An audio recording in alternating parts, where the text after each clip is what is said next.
Shen Yun Performing Arts sold out the Palace Theater in Stamford, Connecticut on May 9th.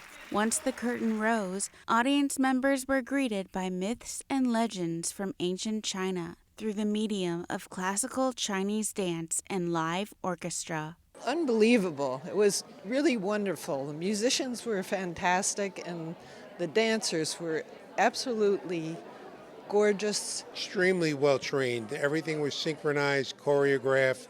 The steps were beautiful. The dancing and the costumes, everything, the stories that were told. It's something worth seeing and sharing. Really, it takes you back. I think it's great to really see what it used to be and how things, Chinese culture. I feel very strongly that people should always think about their culture, where they came from, their ancestors, what they brought to this country, what they brought to the world. Faith and spirituality can be traced back to the roots of traditional Chinese culture. Today, these values inspire Shen Yun's performances and are a vital part of the company's storytelling. The messages were very good, too. The messages, some of them were very traditional and faith-oriented. That surprised me a little bit. For instance, when they said, behind atheism and evolution lurks Satan. I agree with that, actually, but I don't know how many people will around here. But yeah, so it was very traditional, and that's a good thing. It was interesting to learn, your take on that and how you view things. And they're saying that he's coming back and bringing peace and bringing salvation. I think it's a good message. We all come from heaven.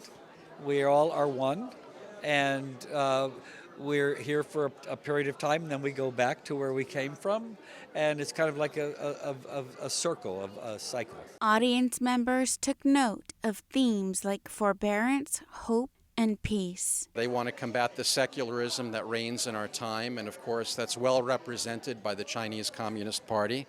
And they mentioned that, of course, this play could not be shown in China, unfortunately, and they want to combat that kind of mentality, and that's a very, very good thing. That's what we all need to be doing, because ultimately what you have in the world is a battle between good and evil. That's what it is. That's the most fundamental way of defining things. You're on one side or you're on the other, and either you work to make the world a better place or you don't. It's as simple as that. I thought it was a great message of hope and peace and forbearance and prosperity, and hopefully that'll continue.